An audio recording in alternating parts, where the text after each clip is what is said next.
శుక్లాంబరధరం విష్ణుం శశివర్ణం చతుర్భుజం ప్రసన్నవదనం ధ్యాయేత్ సర్వవిఘ్నోపశాంతయే. గురుర్బ్రహ్మా గురుర్విష్ణుః గురుర్దేవో మహేశ్వరః గురుః సాక్షాత్ పరం బ్రహ్మ తస్మై శ్రీ గురవే నమః. వ్యాసాయ విష్ణురూపాయ వ్యాసరూపాయ విష్ణవే నమో వై బ్రహ్మనిధయే వాసిష్ఠాయ నమో నమః. కూజంతం రామ రామేతి మధురం మధురాక్షరం ఆరుహ్య కవితాశాఖాం వందే వాల్మీకికోకిలం. శ్రుతిస్మృతిపురాణానాం ఆలయం కరుణాలయం నమామి భగవత్పాదశంకరం లోకశంకరం. వాగర్ధావివ సంపృక్తౌ వాగర్ధ ప్రతిపత్తయే జగతః పితరౌ వందే పార్వతీ పరమేశ్వరౌ. సూక్తిం సమగ్రయతున స్వయమేవ లక్ష్మీ శ్రీరంగరాజమహిషీ మధురైకటాక్షైః వైదగ్ధ్యవర్ణగుణగుంభనగౌరవైర్యాం కండూలకర్ణకుహరాः కవయోధయంతి. హైమోర్ధ్వపుండ్రమజహన్మకుటం సునాసం మందస్మితం మకరకుండలచారుగండం బింబాధరం బహుళదీర్ఘకృపాకటాక్షం శ్రీవేంకటేశముఖమాత్మనిసన్నిధత్తాం. విమలపటి కమలకుటి పుస్తకరుద్రాక్షసస్తహస్తపుటి కామాక్షి పక్ష్మలాక్షి కలిత విపంచి విభాసి వైరించి. హరి ఓం. పరమేశ్వర స్వరూపైన సభకి నమస్కారం. 30వ నామంలో శంకరాచార్యుల వారిని శుచయీ నమః అని కీర్తిస్తున్నారు. శుచయీ నమః అంటే శుచి కలిగిన వారు అని. శుచి రెండు రకాలుగా ఉంటుంది. బాహ్యాభ్యంతర శౌచము అంటారు.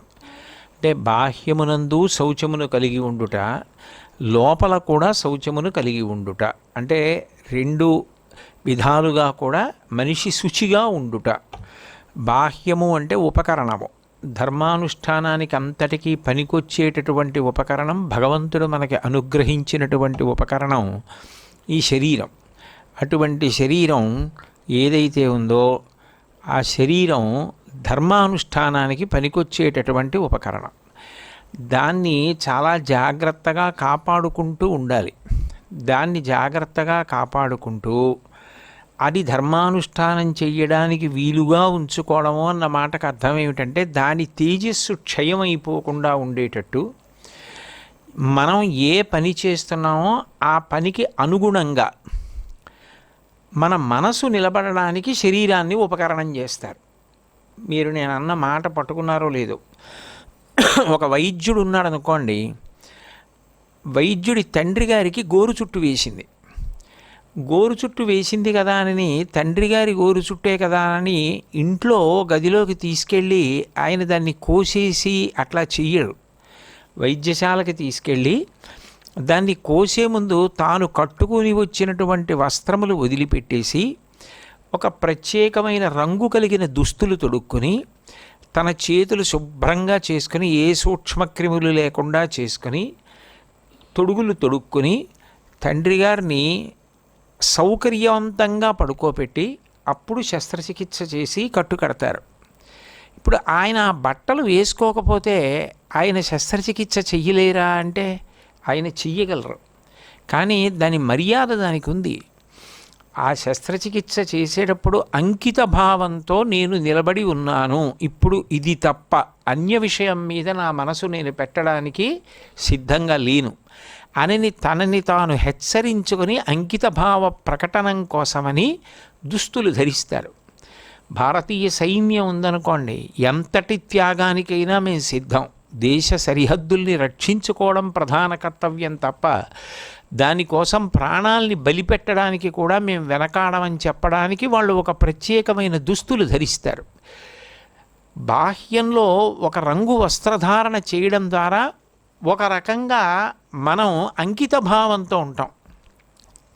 భారతదేశం యొక్క గౌరవం సర్వసత్తాక ప్రజాస్వామిక గణతంత్ర రాజ్యము అనబడేటటువంటి పవిత్ర భావనంతటినీ కూడా పతాకమునందు చూస్తాం. చూసి పతాకమునకు నమస్కారం అంటే భారతదేశానికి నమస్కారమే. బాహ్యమునందు పొందేటటువంటి శౌచము, వస్త్రధారణ మొదలైనవి ఏ ఉన్నాయో ఇవన్నీ కూడా దేనికి పనికొస్తాయి అంటే తాను ఏ ధర్మమును ఆచరించాలో ఆ ధర్మాన్ని జ్ఞాపకానికి తీసుకొస్తుంటాయి. అప్పుడు ఆ ధర్మము నుండి తాను చ్యుతిని పొందకుండా చూసుకోవడానికి అవకాశం ఉంటుంది. అందుకని బాహ్యమునందు శరీరమును శౌచంతో ఉంచుకోవాలి. వేళపట్టున స్నానం చేయడం, ఎప్పుడూ శుభ్రంగా ఉండడం, ఇటువంటివి దేని కొరకు చేస్తారు అంటే తేజో సంరక్షణ కొరకు. తాను ఏ తేజస్సుని పొందాడో ఆ తేజస్సుని సంరక్షించుకుంటూ ఉండాలి అంటే శరీరాన్ని కాపాడుకుంటూ ఉండాలి. రెండవది, శరీరం శాశ్వతం కాదు కదా, ఎప్పటికైనా వెళ్ళిపోయేదే కదా అని శరీరం మీద తగినంత శ్రద్ధ పెట్టలేదనుకోండి, అప్పుడు అతను అసలు ధర్మానుష్ఠానమే చేయలేడు. ఎందుకనంటే శరీరము ఉపకరించలేదనుకోండి, శరీరము రోగగ్రస్తం అయిపోయిందనుకోండి, తనకి తాను బరువు, తాను 10 మందికి బరువు. ఒకసారి ఒక వ్యక్తి రోగగ్రస్తం అయిపోయి మంచం పట్టాడనుకోండి, అదేదో ప్రారబ్ధవశాత్తు ఆయన దోషం లేకుండా ఆయనకి ఏదో అనారోగ్యం వచ్చి ఆయన మంచం పట్టి కొన్ని రోజుల పాటు ఆయనకి సేవ చేయవలసి వస్తే ఎవరు బాధపడరు. కానీ స్వయంకృతాపరాధంగా శరీరాన్ని సక్రమంగా నిలబెట్టుకోవడం, శరీరాన్ని శుభ్రంగా ఉంచుకోవడం అన్న దాని మీద ఎరుక లేకుండా ప్రవర్తించి శౌచంతో శరీరాన్ని నిలబెట్టుకోని కారణం చేత, తినేటప్పుడు శౌచంతో కూడిన పదార్థాన్ని తినని కారణం చేత, త్రాగేటప్పుడు త్రాగకూడనిది త్రాగిన కారణం చేత శరీరము అనారోగ్యము పాలైపోయి మంచాన్ని పట్టిందనుకోండి, అప్పుడు ఆయన ధర్మం ఎట్లా నిర్వర్తిస్తాడు? శరీరమే అవసరం. ఆ శరీరంతో ఆయన కదిలి వెళ్ళాలి, ఆ శరీరంతో మాట్లాడాలి, ఆ శరీరంతో పూజ చెయ్యాలి, ఆ శరీరంతో చదువుకోవాలి, ఆ శరీరంతో అనుష్ఠానం చేయాలి. అప్పుడు నిజానికి ఆత్మని తెలుసుకోవడానికి అనాత్మ కారణమైంది. వెలుగు తెలియాలి అంటే చీకటి ఉండాలి. చీకటి లేదనుకోండి అసలు వెలుగన్న మాట తెలియదు. చీకటి ఉంది కాబట్టి వెలుగంటే ఏమిటో తెలుస్తోంది. అట్లాగే ఏది అశాశ్వతమో అటువంటి దాన్ని ఆధారం చేసుకుని శాశ్వతమైన దానిని పట్టుకోవాలి. ఏది అసత్యమో దానిని పట్టుకుని సత్యంలోకి వెళ్ళాలి. అయినప్పుడు శరీరాన్ని చాలా జాగ్రత్తగా చూసుకోకపోతే ద్రవ్యము వృధా అయిపోతుంది, తాను చెయ్యవలసిన కర్మానుష్ఠానము తాను చేయలేడు. సరికదా ఇతరుల యొక్క కర్తవ్య నిర్వహణకి కూడా తాను అడ్డొస్తాడు. ఎందుకనంటే ఇంట్లో వాళ్ళకి ఏ ఇతర పనులు చూసుకోవడానికి వీలు లేకుండా వీళ్ళకి శుశ్రూష చేయవలసి వస్తుంది. అది వృద్ధులైపోయో అనారోగ్యం అకస్మాత్తుగా వచ్చో చేయడానికి ఎవరు వెనుకాడరు, అది తప్పు అనరు కూడా. కానీ నిర్లక్ష్య భావంతో శరీరాన్ని సక్రమంగా నిర్వహించని కారణం చేత తినడంలో క్రమశిక్షణ లేకపోవడం, స్నానం చేయడంలో క్రమశిక్షణ లేకపోవడం, శరీరాన్ని ఆరోగ్యవంతంగా ఉంచుకోవడానికి తాను ఏ ప్రయత్నాలు చెయ్యాలో అటువంటి ప్రయత్నాలు ఏవీ చెయ్యకుండా ఉండడం చేత శరీరము తగినంత రీతిలో ఉపయోగపడకపోతే తాను చెయ్యవలసిన అనుష్ఠానము తాను చెయ్యలేడు. అందుకని అది అశాశ్వతమైన అసత్యమైన శరీరాన్ని మాత్రం అంత తేలికగా చూడడానికి వీల్లేదు. అది మహోపకరణం. మాట అందులోంచి వస్తోంది, అవగాహన అందులోంచి జరుగుతోంది. అందుకని బాహ్య శౌచానికి ఎంతో ప్రాధాన్యత ఉంటుంది. శరీరాన్ని శౌచంతో ఉంచాలి. అంతఃశౌచానికి అంతకన్నా ఎక్కువ ప్రాధాన్యత ఉంటుంది. శరీరం ఎంత మిసమిసలాడిపోతున్నా చుక్క చెమట పట్టకుండా కించిత్ దుర్గంధం లేకుండా ఎంత అందంగా శరీరాన్ని ఉంచినప్పటికీ లోపల అంతఃకరణ చతుష్టయమునందు శౌచము లేదు. అంటే మనసు ఎప్పుడూ ఊహ చెయ్యకూడని విషయములను ఆలోచన చేస్తుంటుంది. ఎప్పుడూ ఊహ చెయ్యకూడనివి రెండే, రాగద్వేషాలు. ఎప్పుడూ ఏదో తనవారు బాగుండాలి, తనవారు కానివారు ఏమైపోయినా పర్వాలేదు, ఈ రెండూ ఆలోచన చేస్తూ ఉంటే మనసుకి శౌచము లేదు అంటారు. అంతఃకరణము శౌచంతో ఉండాలి, లోపల శౌచంతో ఉండాలి అంటే ఆలంబనం ఇవ్వాలి.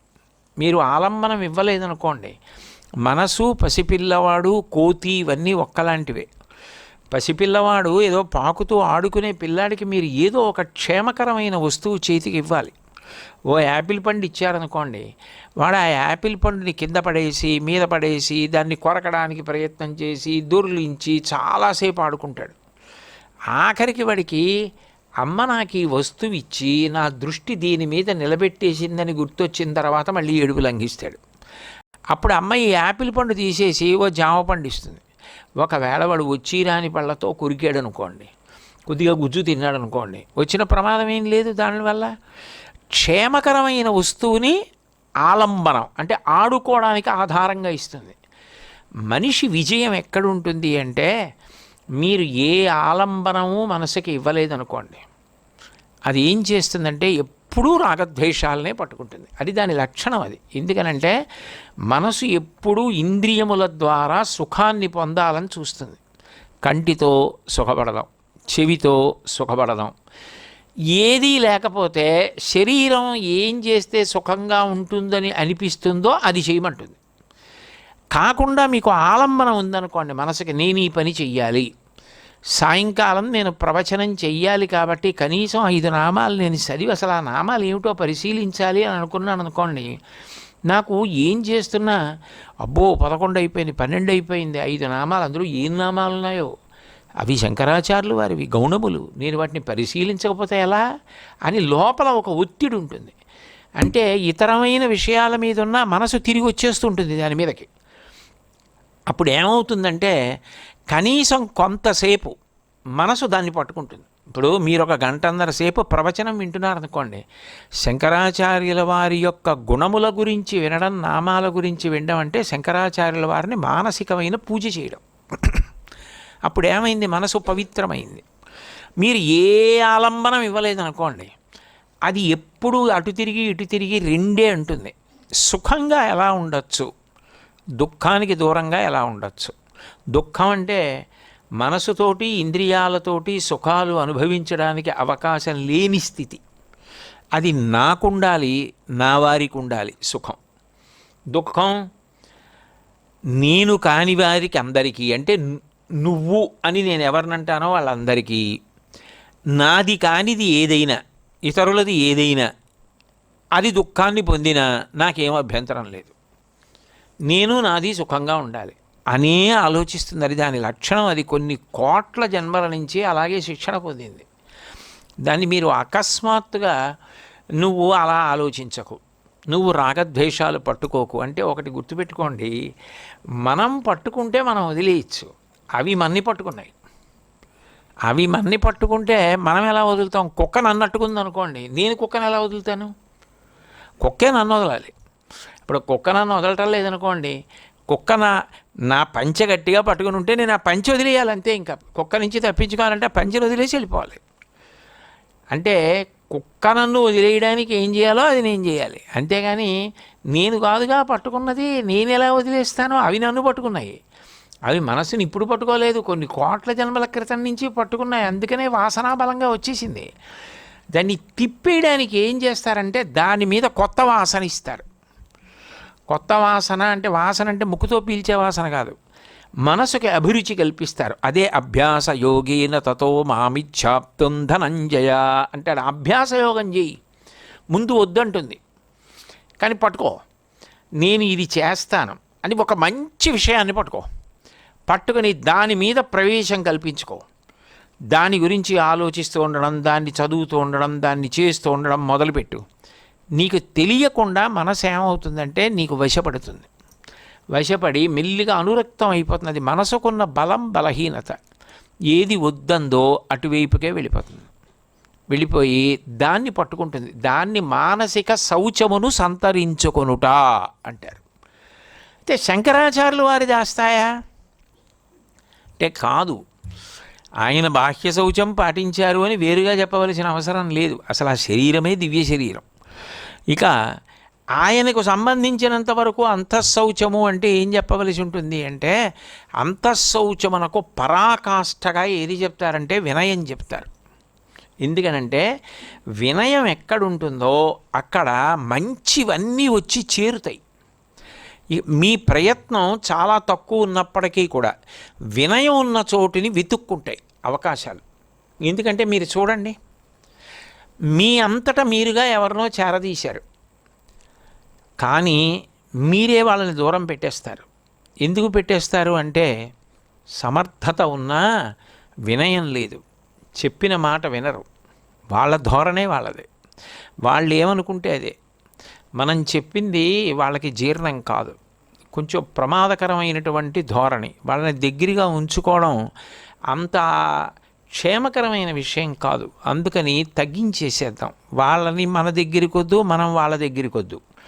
ఎంత దూరంలో ఉంచాలో అంత దూరంలో ఉంచుదాం అన్న అభిప్రాయానికి ఎందుకు వచ్చేస్తారు అంటే సమర్థత కాదు, అక్కడ వినయం లేదు.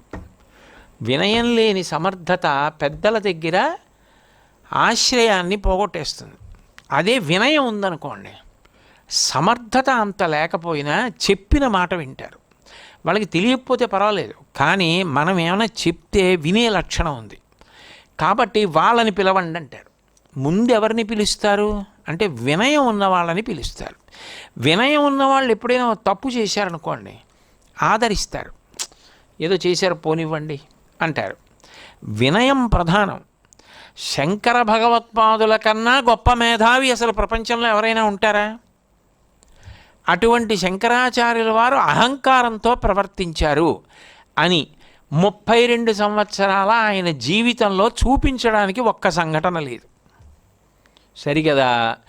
వ్యాసుల వారంతటి వారు నేను వ్యాసుడిగా వెడితే నాతో మాట్లాడో నమస్కారం పెట్టి నించుంటాడని వృద్ధ బ్రాహ్మణ రూపంలో రావలసి వచ్చింది శంకరాచార్యుల వారితో మాట్లాడించడానికి.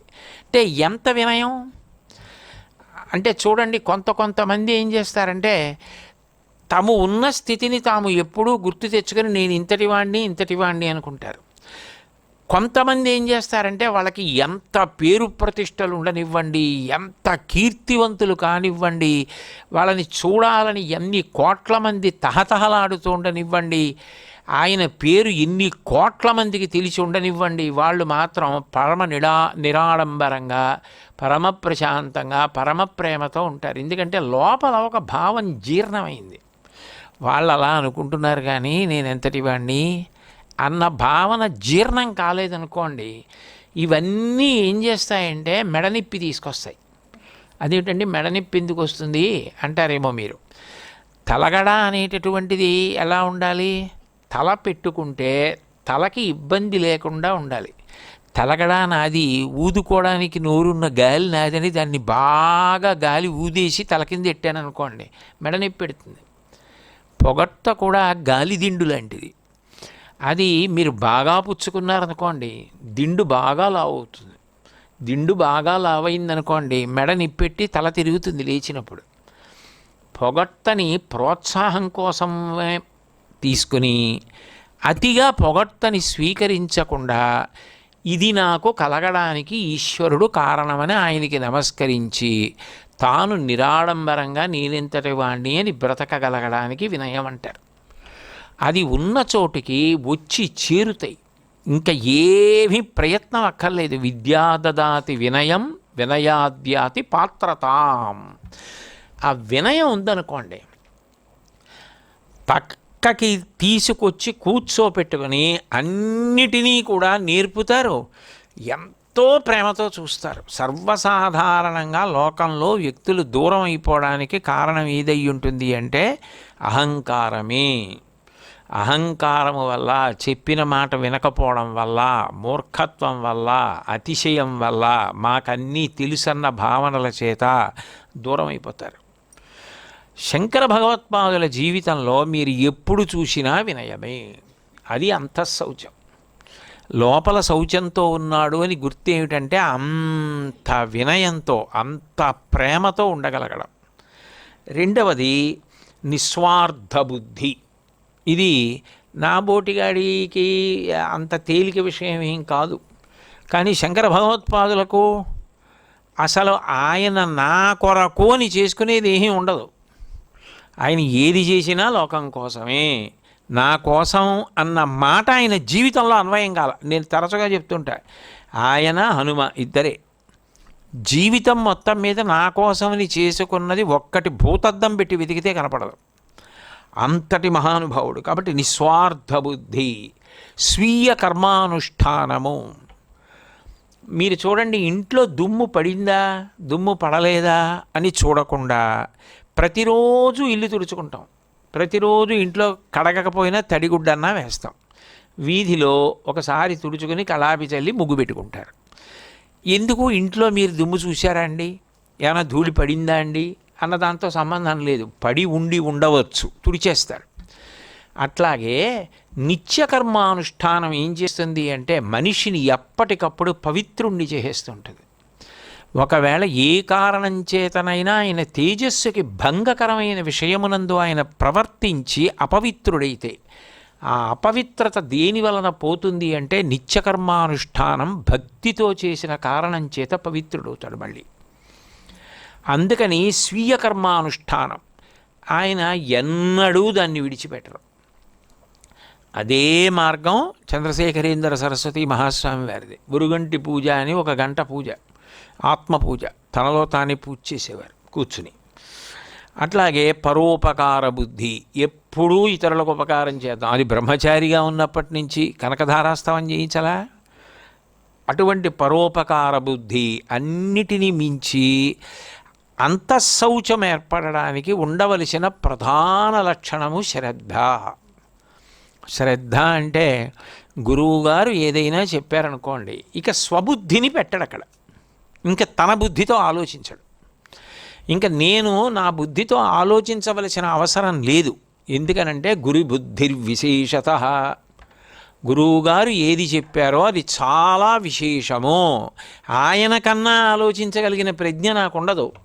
అందుకని గురువుగారు చెప్పారు అది చేస్తాను, గురువుగారు చెప్పనిది నేను చెయ్యను. అసలు గురువుగారు చెప్పనిది చెయ్యను, గురువుగారు చెప్పినది మానను. అసలు అంతకన్నా ఎక్కువగా నేను ఆలోచించను. అది పరమ పవిత్రమైనటువంటి పదార్థం. గురువుగారు అంటేనే పవిత్రం. అంతకన్నా భిన్నంగా ఆయన గురించి అసలు ఆలోచన నా మనసులోకి నేను రానివ్వను. అది శంకర భగవత్పాదుల యొక్క లక్షణం.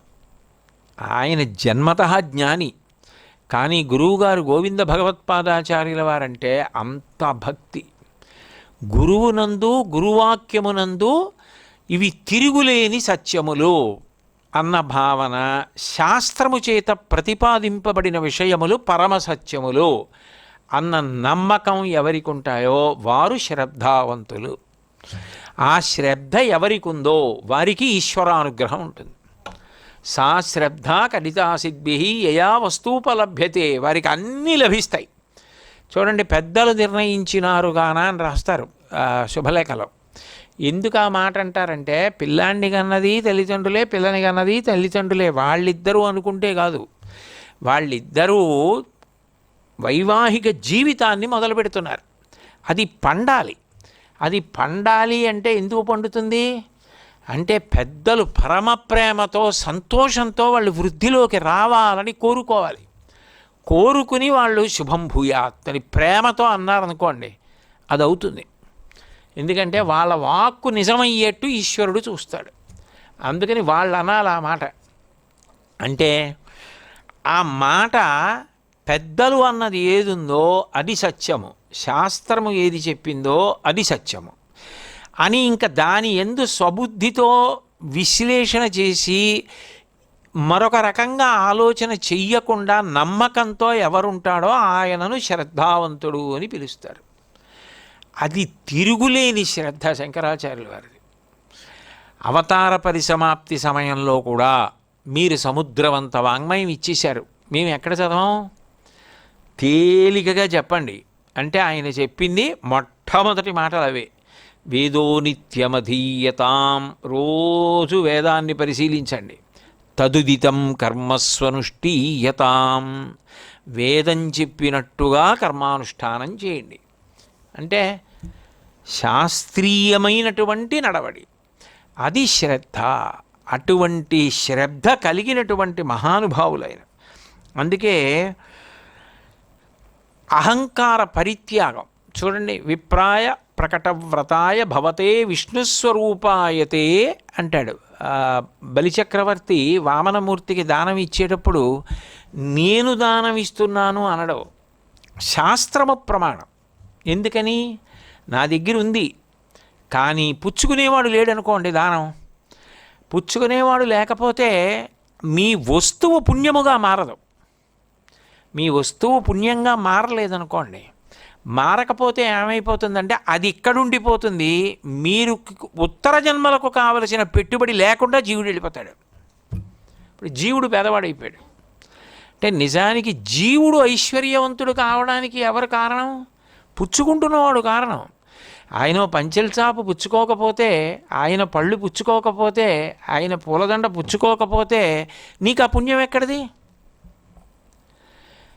ఇది వ్యక్తిగతంగా అస్తమానం పుణ్య సముపార్జన చేసుకోవడానికి అవకాశాలు ఉండవు, చాలా కష్టం. ఎందుకంటే ఇప్పుడు నేను నా ఇంట్లో కూర్చుని ఉన్నాను అనుకోండి, నేను నా ఇంట్లో కూర్చుని ఉంటే నేను పుణ్యం చేసుకుందాము అని తహతహ ఉన్నా చాలా కష్టం చేయడం. దానికి వ్యవస్థల నిర్మాణం ఉండాలి. అది శంకరాచార్యులు వారి ప్రజ్ఞ. ఇప్పుడు ఉదాహరణకి మీకు గోశాల ఉందనుకోండి, మీరు పొద్దున్నే గోవు దగ్గరికి వచ్చి ప్రదక్షిణం చేస్తారు. మాతర సర్వభూతానాం గావ సర్వసుఖప్రద వృద్ధిమాకాంక్షత నిత్యం గావ కార్యా ప్రదక్షిణా. ఆ గోవుకి ప్రదక్షిణం చేస్తే సమస్త భూతములకు తల్లి, పరదేవత ప్రదక్షిణం చేసినట్టు. గో సేవ చేశారు, పరదేవత సేవ చేశారు. మొక్కలకి నీళ్లు పోశారు, ఒక పూలదండ భగవంతుడి మెడలోకి వెళ్ళడానికి కారణమయ్యారు. గోశాలకు వచ్చి భౌతికమైన సేవ చేశారు. సాక్షాత్ పరదేవత తిరిగాడేటటువంటి ప్రదేశంలో లక్ష్మీ నివాస స్థానంలో మీరు సేవ చేశారు. వ్యవస్థ లేకుండా పుణ్యం ఎలా సంపాదిస్తారు? అసలు వ్యవస్థ లేదనుకోండి, మీకు పుణ్యం ఎలా కలుగుతుంది? ఒక్కొక్క వ్యవస్థకి మీరు చేసిన ఉపకారం అంతటి గొప్ప ప్రయోజనం అయిపోతుంది, అంత గొప్ప ఫలితం అయిపోయి కూర్చుంటుంది. అది ఒక్కొక్కసారి మనకి తెలియదు అంత గొప్ప పని చేశామని. 21 తరాలకు పనికి వస్తుంది. ఎక్కడో చాతుర్మాస్యం జరుగుతోంది. చాతుర్మాస్యం అంటే చిన్న విషయం కాదు. స్వయంగా చంద్రమౌళీశ్వరుడు వస్తున్నాడు, అక్కడికి త్రిపుర సుందరి వస్తోంది. అటువంటి దానికి ఒక ఆయన ప్రభుత్వోద్యోగంలో ఉండి తన ఉద్యోగంలో తనకు సంక్రమించిన అధికారం ద్వారా ఎంతో ఉపకారం చేశారు. అది కూడా చూస్తాడు పరమేశ్వరుడు, అంత తేలిగ్గా ఏం వదిలిపెట్టడు. దాన్ని 21 తరాల వరకు రక్షిస్తాడు. వ్యవస్థ లేకుండా మీరు ఎలా చేస్తారా ఉపకారం? ఆ సేవ ఎలా చేస్తారు? అంటే చెయ్యడం ఒక ఎత్తు అయితే, చేసేటప్పుడు శాస్త్రాన్ని ప్రమాణం చేయడం ఒక ఎత్తు. అందుకే చూడండి, బలిచక్రవర్తి అంతటి వాడు వామనమూర్తికి దానం చేసేటప్పుడు నేను చేస్తున్నాననలేదు. విప్రాయ ప్రకటవ్రతాయ భవతే విష్ణుస్వరూపాయతే తత్ప్రామాణ్య విధే త్రిపాదస్య ధరణిం దాస్యామి అంచున్ క్రియాక్షిప్రుండై ధనుజేశ్వరుండు వడుగుం చేసాచి పూజించి బ్రహ్మప్రీతంబని ధారవోసి భువనం ఆశ్చర్యము పొందగాన్. ఇది విష్ణుప్రీతి కొరకు నేను ఇస్తున్నాను, నా ఎదురుగుండా ఉన్నవాడు విష్ణువే. అందుకని పుచ్చుకుంటున్నవాడికి కాళ్ళు కడిగిచ్చాడు. అందుకని పుచ్చుకునేవాడికి గంధం రాసి అక్షతలు వేసి బ్రహ్మాండమలంకృత్య, మీరే బ్రహ్మ, మీరే సాక్షాత్తు పరమేశ్వరుడు అని పెడతారు. ఏదో ఒక ఆయన ఇంటికి భోజనానికి వచ్చాడు అనుకోండి, భోజనం పెడుతున్నానని పెట్టరు, ఔపోసన వడ్డించారంటారు. ఏదో శ్రీరామనవమి ఎవరో వచ్చారు, ఇంట్లో భోజనం చేస్తున్నారు. రామచంద్రమూర్తి స్వరూపాయ బ్రాహ్మణాయ తుభ్యం నమః, మీరే రామచంద్రమూర్తి, ఇవాళ నా ఇంట్లో రామచంద్రమూర్తిగా మీరు భోజనం చేస్తున్నారు అని. అంటే ఏది చేస్తున్నా నిరహంకారంగా శాస్త్రాన్ని ప్రమాణం చేసి చెయ్యడం. శంకర భగవత్పాదుల కన్నా ఇంకా దీనికి ఉదాహరణ ఎవరుంటారు? శాస్త్రం. అందుకే ఒక మాట అంటుంది, శాస్త్రాయచ సుఖాయచ అంది. అంటే చాలా పెద్ద పెద్ద విషయాలు చెప్పేటప్పుడు ఏం చేస్తారంటే తేలిక గుర్తుపెట్టుకోవడానికి వీలుగా చెప్తారు. శాస్త్రాయచ సుఖాయచ, నువ్వు శ్రద్ధతో ఉన్నవాడివయ్యున్నప్పుడు నీకు సుఖము తప్ప వేరొకటి ఉండదు. ఎందుకని? శాస్త్రం పట్టుకున్నాడంటే ధర్మం పట్టుకున్నాడు, అది నిన్ను కాపాడుతుంటుంది. కాబట్టి ఇక్కడ సుఖం. చేసినది ధర్మం, చేసినది శాస్త్రీయమైన ఆచరణ కాబట్టి శరీరపతనానంతరం స్వర్గం. అప్పుడు దుఃఖం ఎక్కడుంది? కాబట్టి శాస్త్రాయచ సుఖాయచ. ఇది అంతఃశౌచం. లోపల శౌచంతో ఉన్నాడు అంటారు. బాహ్య శౌచం శరీరమును ఎప్పుడూ తేజోవంతంగా ఉంచుకోవడానికి ఏది చేస్తూ ఉండాలో అది చేస్తూ శరీరాన్ని ధర్మాచరణమునకు ఉపకరణంగా నిలబెట్టుకుంటూ ఉండడం. కేవలం ఆరోగ్యంగా ఉంచుకున్నామండి కాదు, ఉంచుకొని ఉపయోగించుకుంటున్నావా అది ప్రధానం. లేకపోతే ఆయుర్దాయం వెళ్ళిపోతుంటుంది కదా. ఆరోగ్యంగా ఉన్నానండి అని కూర్చుంటే ఉంటుందా? ఆయువు ఉండదు. ఆయుర్నశ్యతి పశ్యతాం ప్రతిదినం యాతి క్షయం యవ్వనం ప్రత్యాయంతిగతా పునర్న దివసా కాలో జగద్భక్షక లక్ష్మీస్తోయ తరంగ భంగ చపలా విద్యుచ్చలం జీవితం తస్మాన్ మాం శరణాగతిం కరుణయా త్వం రక్ష రక్షాధునా అంటారు శివాపరాధ క్షమాపణ స్తోత్రంలో శంకరాచార్యులు వారు. సూర్యోదయ సూర్యాస్తమయాల్లో అయిపోతుంది. మెరుపు మెరుస్తుంది, చాలా బాగుంటుంది, కానీ అందుతుంది ఎంతసేపు ఉంటుంది? సుఖాలంతే. కాబట్టి ఈ భావన ఏదైతే ఉందో, ఈ విలువలు లోపల కలిగి ఉండడం ఏదైతే ఉందో దాన్ని అంతఃశౌచం అంటారు. ఈ బాహ్యాభ్యంతర శౌచములు రెండింటినీ పరిపూర్ణముగా కలిగినటువంటి వ్యక్తి శంకర భగవత్పాదులు. అందుకని శుచయే నమః. మంగళాశాసనపరై మదాచార్య పురోగమై సర్వైశ్చ పూర్వైరాచార్యై సత్కృతాయాస్తు మంగళం.